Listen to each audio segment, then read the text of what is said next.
The crystal champagne flutes clinked around her, but Victoria Hayes couldn't hear the celebration over the roar of blood rushing through her ears. She stood on the grand stage of the Sentinel Industries award ceremony, the weight of the Global Innovation Leader trophy still warm in her trembling hands, yet her eyes remained fixed on the man pushing through the crowd toward her, her husband of 7 years, Divorc Hayes, his jaw set with the kind of determination she'd only seen once before, on their wedding day. The irony wasn't lost on her that tonight, of all nights, he'd chosen to make his move, completely unaware that the trillion-dollar company his mother had worked for her entire career, the very company where Helen Hayes had scrubbed floors and organized files for 30 years, now belonged to Victoria through an inheritance so secret that even Victoria herself had only discovered it 3 days ago, mere hours after burying her father, tech billionaire Richard Montgomery, whose death had been reported as a random businessman's passing rather than the loss of one of the world's hidden trillionaires. Derek's hand slipped into his jacket pocket, and Victoria's breath caught, but not from anticipation of affection. She'd seen that exact movement before, practiced in the mirror of their bedroom when he thought she was downstairs, the same gesture his mistress, Courtney Blake, had giggled about during their phone calls that Victoria had accidentally overheard last month. The envelope emerged, cream-colored and formal, embossed with a law firm's logo, and as Divorc mounted the stage stairs, Courtney appeared beside him like a shadow taking human form, her red lips curled into a smile that promised humiliation, completely oblivious to the fact that the trembling woman before them now controlled their futures with a stroke of a pen. How had it come to this moment, where a man would hand divorce papers to his wife at her greatest professional achievement, unaware that she'd just inherited the very empire his mother had served? What would Courtney say when her mockery turned to ash in her mouth? And what would Derek's face look like when he realized the woman he was discarding held the power to leave them both bankrupt and begging for mercy? The ballroom of the Grand Meridian Hotel held exactly 347 people, but Victoria Hayes felt every single pair of eyes on her as Derek's shoes clicked against the marble steps leading to the stage. She'd counted the guests earlier during cocktail hour, a nervous habit from childhood that her father had always found endearing, though she now understood that Richard Montgomery's gentle smile had hidden the mind of a man who'd built a trillion-dollar empire through meticulous attention to detail, a trait he'd apparently passed down to the daughter he'd raised in a 3-bedroom ranch house in suburban Connecticut. The trophy in her hands grew heavier with each second, yet it wasn't the weight of the crystal and gold that made her arms ache.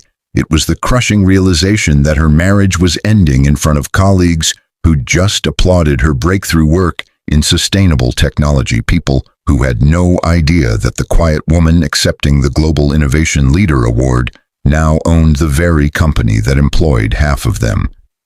Divorc reached the top step, but his eyes held none of the warmth she remembered from their early years together, back when he'd been a junior analyst and she'd been a graduate student, surviving on ramen noodles and determination.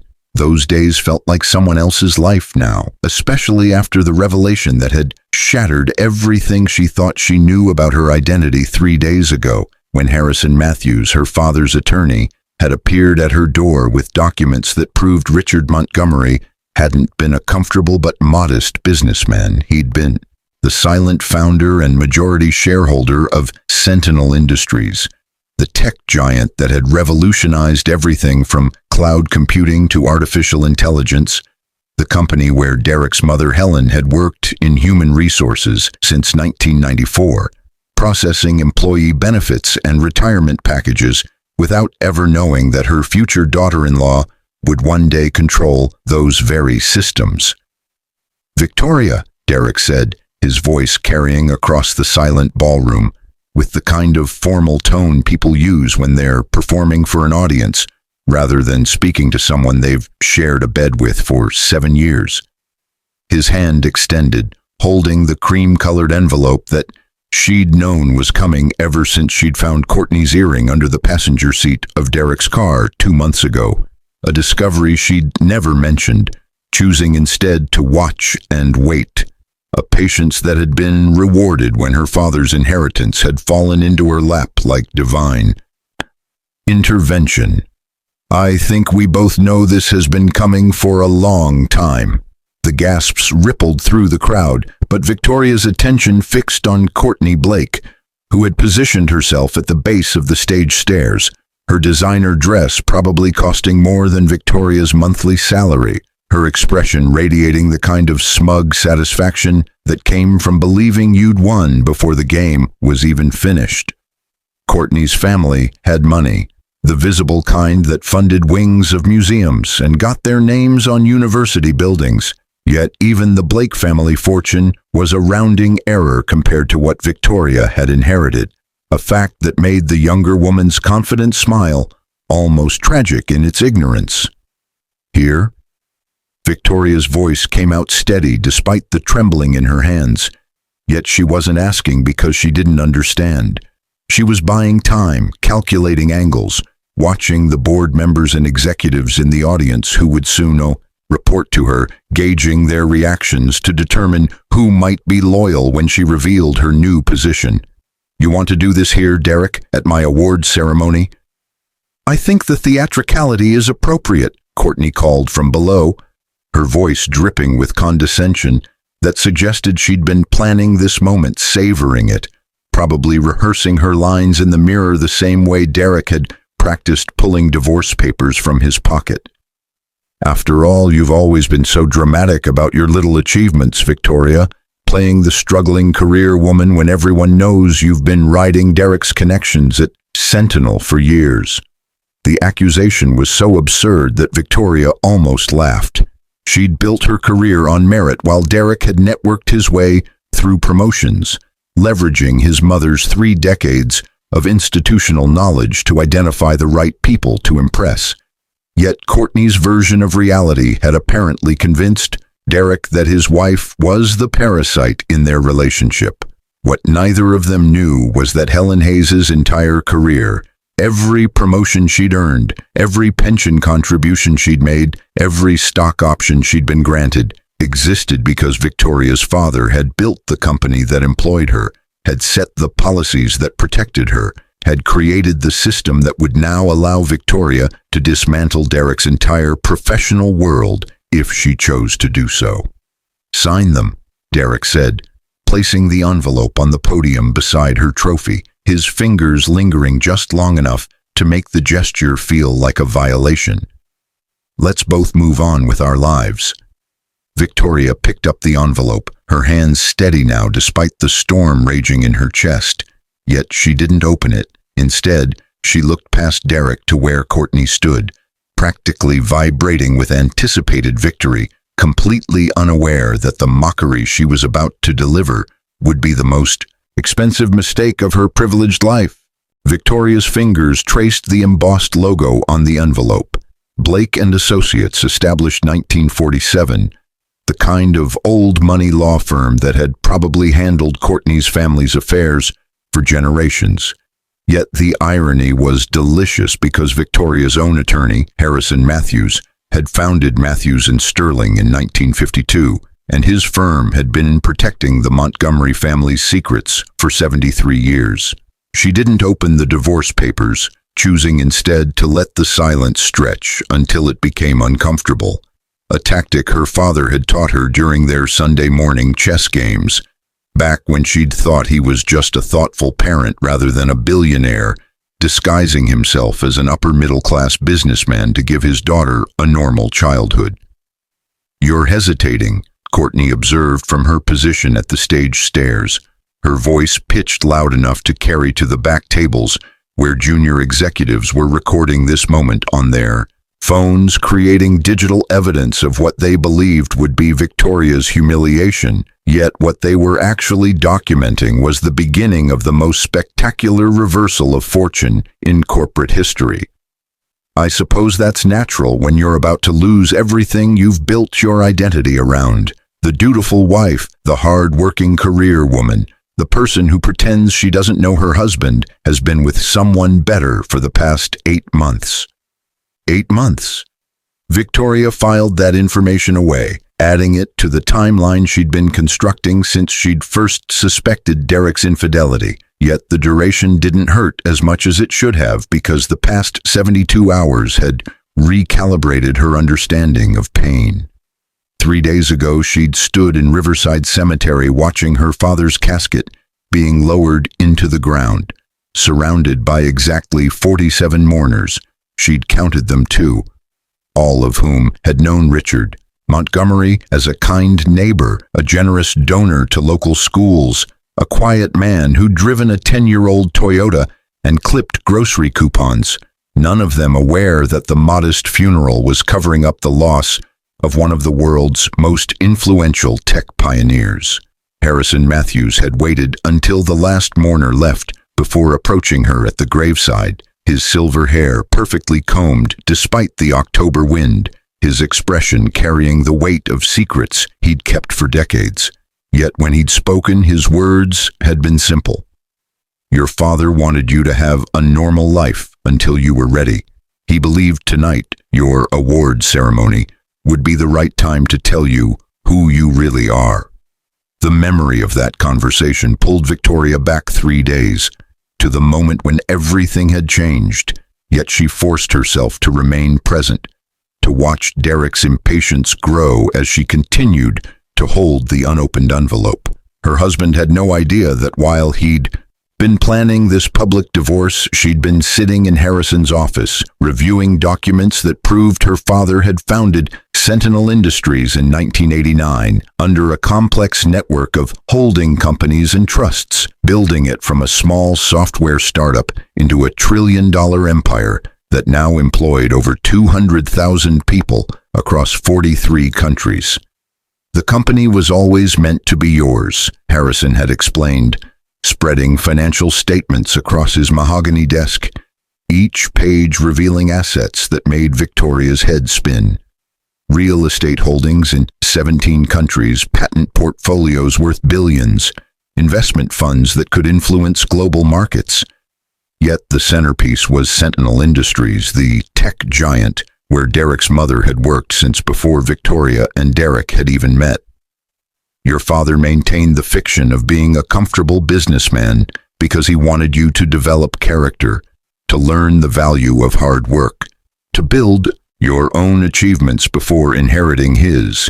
He was very specific that the transfer should happen after you'd won the Global Innovation Leader Award. He wanted you to know your own worth before you knew your financial worth. The award ceremony invitation had arrived 6 weeks ago, but her father had known about it months earlier. He'd been on the selection committee under a pseudonym, Harrison had explained, his voice tinged with admiration for the elaborate deception Richard Montgomery had maintained for decades.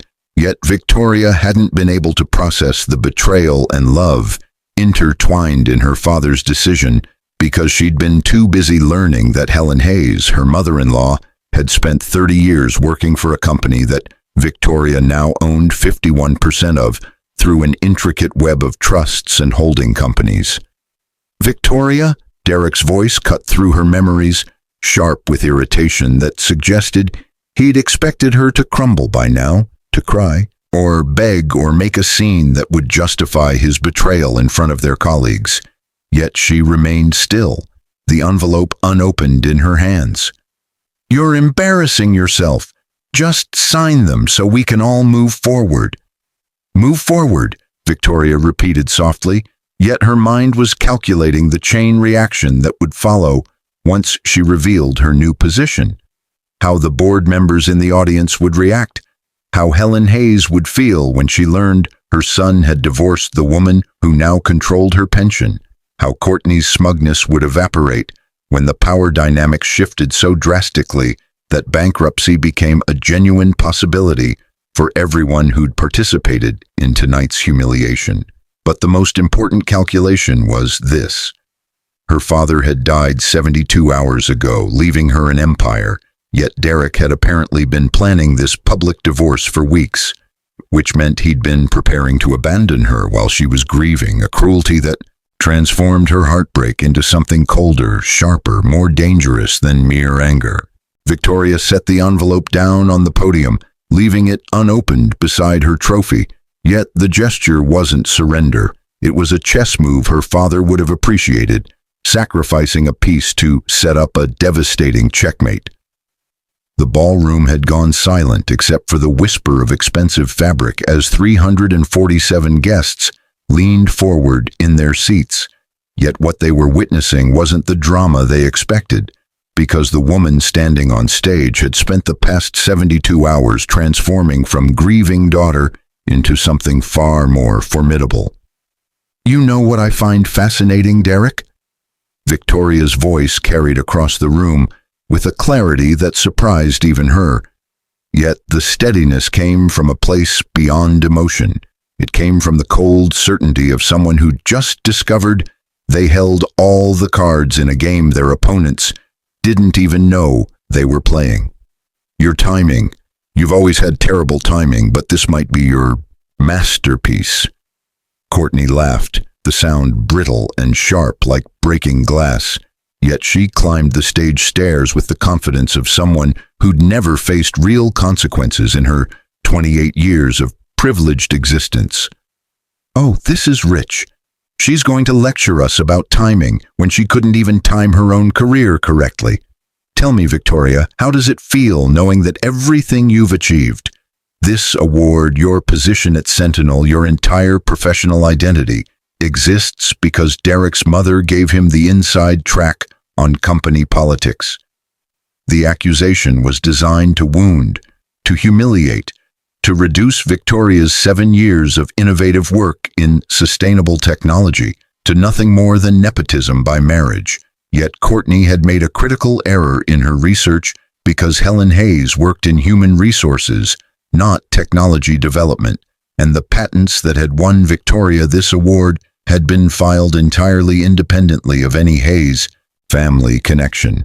Still, Victoria let the mockery hang in the air, understanding that sometimes the best strategy was allowing your enemies to dig themselves deeper before revealing the trap they'd walked into. "My mother has been at Sentinel for 3 decades, Derek added, his hand finding Courtney's waist in a gesture of public ownership that would have devastated Victoria a week ago, yet now it simply provided more evidence for the corporate conduct violations she could pursue if she chose that path. She knows every executive, every board member, every person who matters in that company. Do you really think they gave you this award based purely on merit? Wake up, Victoria. You were always just the wife riding on family connections." The crowd murmured, some with sympathy, others with the cruel fascination people showed when witnessing a public destruction. Yet Victoria noticed 3 men at table 7 exchanging glances, board members she'd met during Harrison Matthews's marathon briefing sessions, executives who knew exactly who she was now, who were probably wondering whether to intervene or let this disaster play out to its inevitable conclusion. She caught the eye of Thomas Richardson, Sentinel's chief operating officer, and gave him the slightest shake of her head, a signal that she had this situation under control. Yet his expression suggested he was moments away from standing up and ending Derek's career with a single sentence. "You're right about family connections," Victoria said quietly, yet her voice somehow filled the enormous ballroom, carrying to every corner where phones continued recording what would become the most viral corporate drama of the decade. "They do matter at Sentinel Industries. They matter tremendously, actually." Courtney's smile widened, interpreting Victoria's words as capitulation, yet the younger woman had grown up with trust funds and debutante balls, never learning to read the subtle signs that separated actual power from its performance. Finally, some honesty. It's refreshing, really. Now sign the papers so Derek can stop pretending he's still invested in this charade of a marriage. "The charade," Victoria repeated, her fingers brushing against the envelope that contained divorce papers she'd never need to sign because Harrison Matthews had already prepared counterfilings that would make Derek's petition look like a child's crayon drawing compared to a legal masterpiece. Yet she wasn't ready to deploy that weapon because the real revelation would be far more devastating. You want to talk about charades, Courtney? Let's talk about the biggest one in this room. Derek's expression shifted slightly, the first crack appearing in his confident facade. Yet he recovered quickly because men like him always believed they could talk their way out of consequences, could charm or negotiate or threaten their way back to stability. What are you talking about? 3 days ago, my father died, Victoria said, yet her voice remained steady despite the grief that still lived in her chest like a stone, because Richard Montgomery had taught her that emotion was a tool, not a master, and right now she needed the clarity that came from cold calculation rather than warm feeling. The obituary listed him as Richard Montgomery, businessman, simple, unremarkable. The funeral had 47 attendees, mostly neighbors and local acquaintances, very modest for someone who'd lived in the same Connecticut suburb for 30 years. "We know this," Courtney interrupted, her tone dripping with false sympathy that made Victoria's jaw tighten, yet the younger woman continued with the kind of careless cruelty that suggested she'd never actually faced hardship in her life. "And I'm sorry for your loss, truly. But that doesn't change the fact that your marriage is over and you need to accept reality with some dignity." "Reality," Victoria said, yet she was remembering Harrison Matthews spreading those financial documents across his desk, each page a revelation that had rewritten her entire understanding of her identity, her family, her place in the world. "You want me to accept reality? Then let me share some reality with both of you." She pulled her phone from her clutch, yet the gesture wasn't frantic or desperate. It was deliberate, controlled, the movement of someone accessing information rather than seeking rescue. The screen illuminated with a message from Harrison Matthews, sent exactly 3 minutes ago. "Board meeting confirmed for tomorrow, 9 a.m. All members aware of ownership transfer. Thomas Richardson suggests we accelerate timeline given tonight's events. Your call." "My father wasn't just a businessman," Victoria continued, yet she watched Derek's face carefully, cataloging every micro-expression as the foundation of his assumptions began to crack. He was Richard Montgomery, founder and majority shareholder of Sentinel Industries, the company where your mother has worked for 30 years, Derek. The company where you've built your entire career, the $1 trillion empire that, as of 72 hours ago, I inherited 51% of through a network of trusts and holding companies that even most board members didn't know existed. The silence that followed was absolute, yet Victoria could hear Courtney's sharp intake of breath, could see Derek's face drain of color, could feel the shift in the room's energy as 347 people simultaneously recalculated everything they thought they knew about the woman standing on stage. "You're lying," Courtney whispered, yet her voice lacked conviction because even she could see Thomas Richardson standing at table 7, his expression confirming everything Victoria had just revealed. "The divorce papers you brought tonight?" Victoria picked up the envelope, yet instead of opening it, she tore it cleanly in half, the sound of ripping paper somehow louder than all the gasps combined. "I won't be needing them, but you, Derek, you'll be needing a very good lawyer. And Courtney, you might want to call your family's firm because after tonight, they're going to have a lot of work to do." The next morning arrived with the kind of crystalline autumn sunlight that made Manhattan's skyline look sharp enough to cut glass.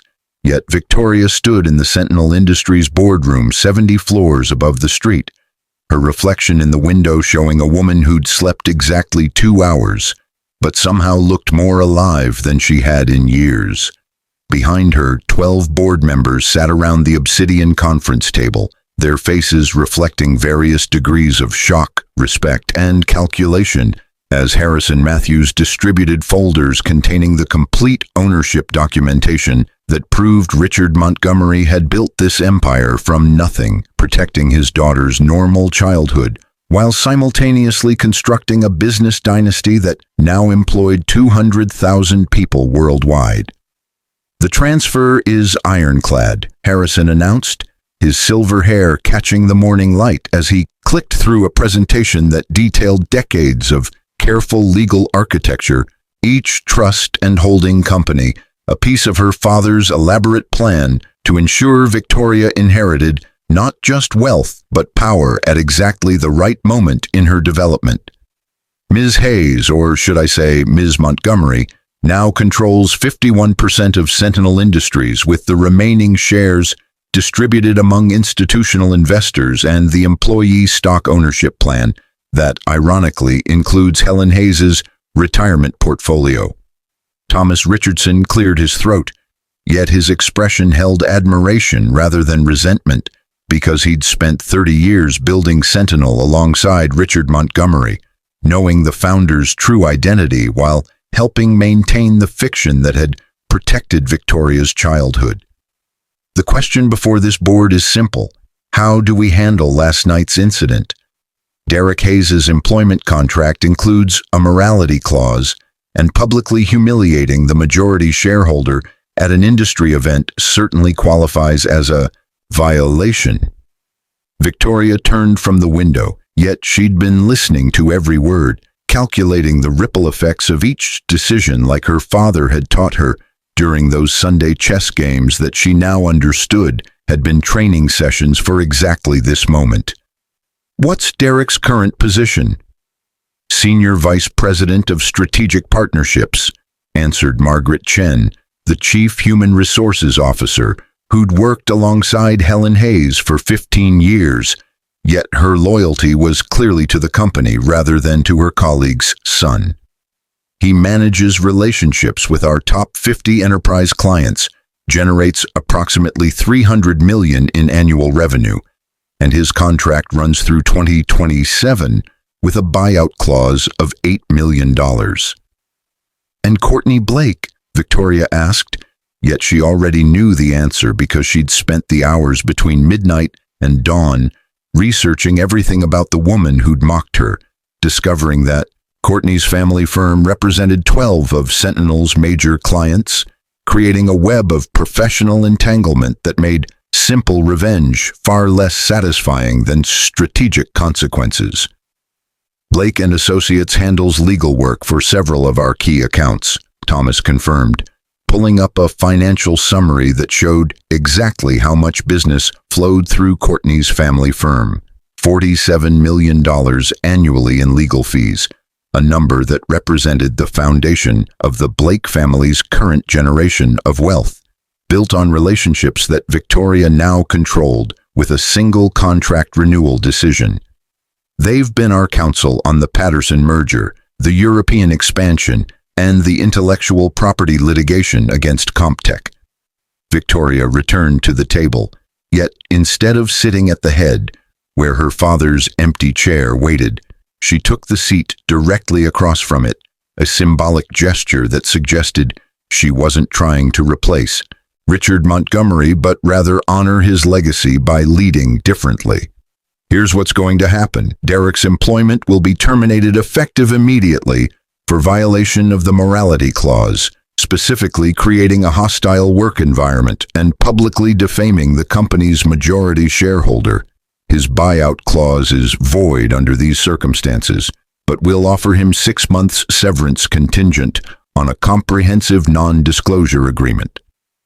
"That's generous," Margaret observed, yet her tone suggested she understood that mercy could be more devastating than punishment when it came from a position of absolute power. "As for Blake and Associates," Victoria continued, her fingers steepled in front of her in a gesture she'd unconsciously adopted from her father, "we'll honor all existing contracts through their completion dates, but we won't be renewing or extending any agreements. I want a memo sent to all department heads announcing that we're diversifying our legal representation. We'll be distributing that 47 million across multiple firms, with no single firm receiving more than 15% of our legal budget. The board members exchanged glances, yet Victoria could see them calculating the mathematics of her decision. Blake and Associates would lose enough business to require layoffs, maybe even a merger with a larger firm to survive, yet the damage would be gradual rather than catastrophic. Death by 1,000 cuts instead of a single execution, which was somehow crueler because it would give Courtney time to watch her family's legacy crumble while understanding exactly why it was happening. "There's one more thing," Victoria said quietly, yet the entire room leaned forward because they'd learned in the past 12 hours that this woman's quiet moments were often her most decisive. Helen Hayes has worked in human resources for 30 years. She's been loyal, competent, and by all accounts, a model employee. Her son's actions don't change that, and I won't punish her for Derek's failures. The relief in Margaret's expression was palpable, yet Thomas Richardson spoke the question everyone was thinking. What happens when Derek and Courtney challenge this? They'll claim the inheritance is invalid, that the ownership transfer was improperly executed, that Richard Montgomery wasn't of sound mind when he structured the trusts. Harrison Matthews smiled, yet it wasn't a warm expression. It was the smile of an attorney who'd spent 73 years anticipating every possible legal challenge and building defenses that would withstand any assault. Let them try. Richard Montgomery spent 36 years constructing this ownership structure with the help of the finest legal minds in corporate law. Every trust has been audited, every transfer has been validated, every document has been filed with the appropriate regulatory bodies. They'll bankrupt themselves on legal fees before they even get close to a courtroom. "Bankrupt," Victoria repeated, yet the word tasted bitter despite its accuracy, because she'd never imagined her marriage would end with her husband facing financial ruin, never thought she'd be the person wielding enough power to destroy someone's life with a board meeting and a few contract terminations. Is that really what happens? They lose everything? Derek's severance will last approximately 18 months if he's careful, Margaret calculated, pulling up a financial projection that showed the trajectory of a man who'd built his lifestyle on assumptions of continued employment and marital access to resources he'd never actually owned. After that, without the Sentinel name on his resume, and with the NDA preventing him from discussing his work here, his employment prospects diminish significantly. Courtney's family firm will survive, but they'll need to lay off roughly 40% of their associates and partners, which means Courtney herself will likely face reduction in her trust fund distributions as the family tightens their financial belt.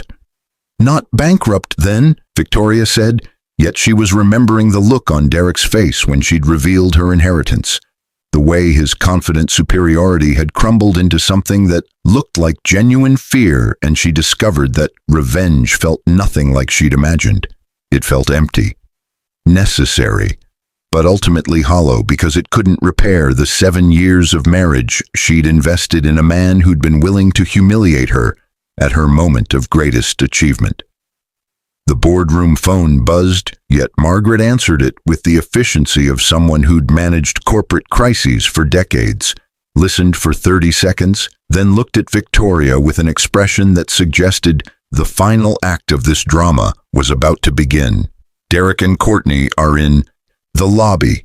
They're demanding to see you. Security wants to know whether to let them up or escort them from the building."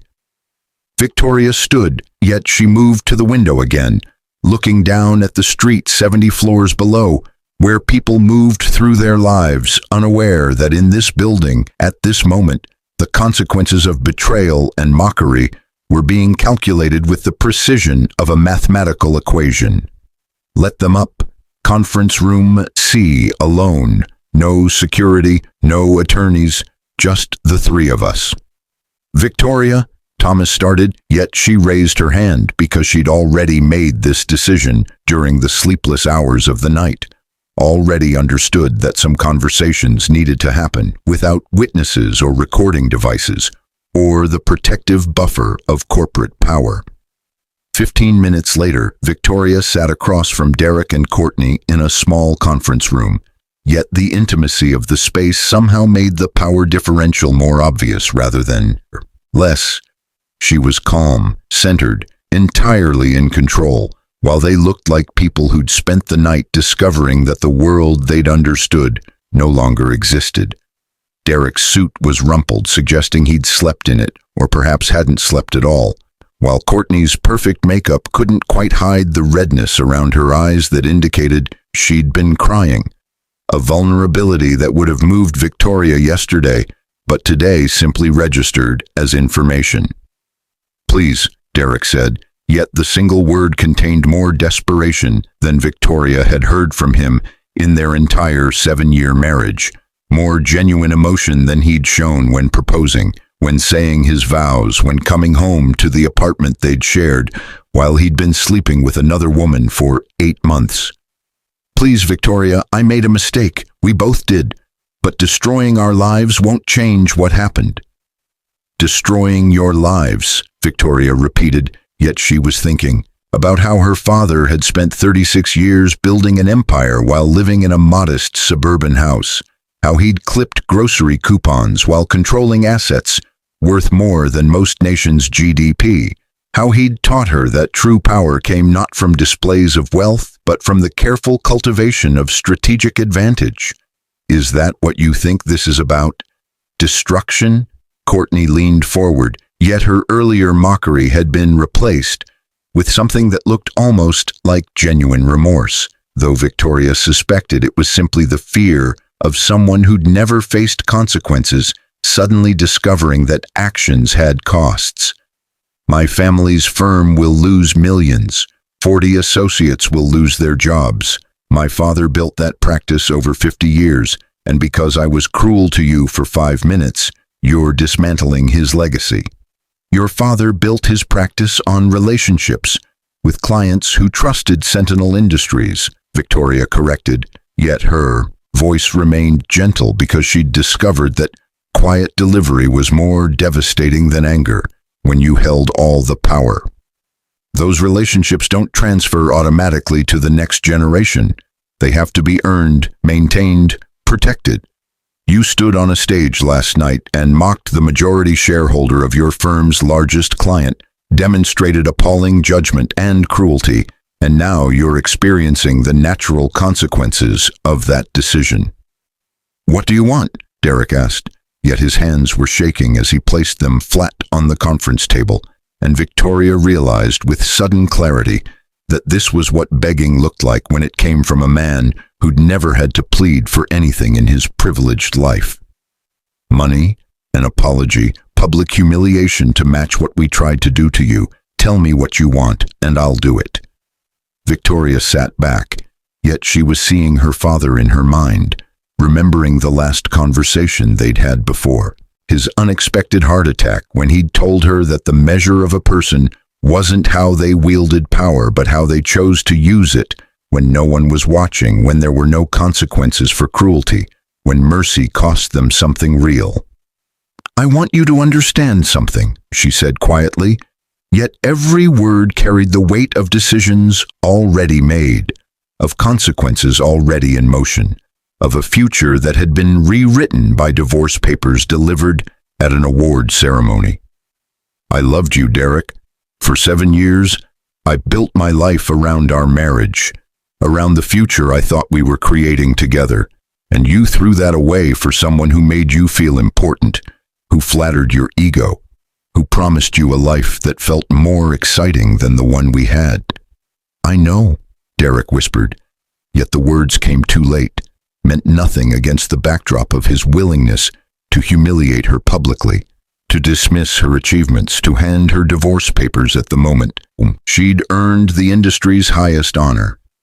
"You're both going to leave this building," Victoria continued, yet she was looking past them to the Manhattan skyline, to the empire her father had built, to the responsibility she'd inherited along with the wealth. Derek, you'll receive 6 months severance and a neutral reference that confirms your employment dates and title, but says nothing about your departure circumstances. Courtney, your family's firm will complete its existing contracts with Sentinel and will pay every invoice on time and in full. After that, our professional relationship ends. That's it? Courtney asked, yet hope flickered across her face like sunlight through storm clouds. You're not going to destroy us?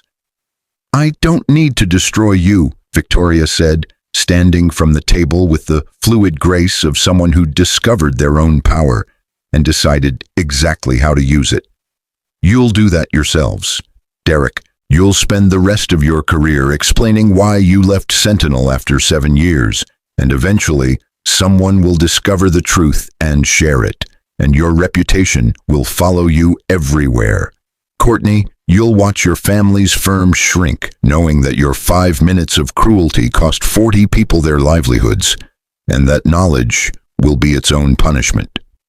She walked to the door, yet she paused with her hand on the handle, turning back to deliver the final truth that would haunt them more than any bankruptcy or professional ruin ever could. But the real consequence? You'll both live the rest of your lives knowing that you had a chance at something real. Derek, you had a wife who loved you. Courtney, you had a family legacy built on integrity, and you traded it all for a moment of ego and cruelty. That's not something I'm doing to you. That's something you did to yourselves. Victoria left them in the conference room, yet as the door closed, behind her she heard Courtney's quiet sob and Derek's sharp intake of breath, the sounds of two people finally understanding that mercy could be more devastating than revenge when it came with the knowledge that they'd destroyed their own lives through choices they could never undo. The elevator descended from the 70th floor, yet Victoria wasn't thinking about Derek or Courtney or even the empire she'd inherited. She was thinking about her father, about the man who'd built all of this while teaching his daughter that power meant nothing without wisdom, that wealth meant nothing without character, that the true measure of a person was how they treated others when they had every reason and every ability to destroy them. And as Manhattan spread out below her through the elevator's glass walls, Victoria Montgomery, finally understood what her father had been preparing her for all along. Not just to inherit an empire, but to deserve it.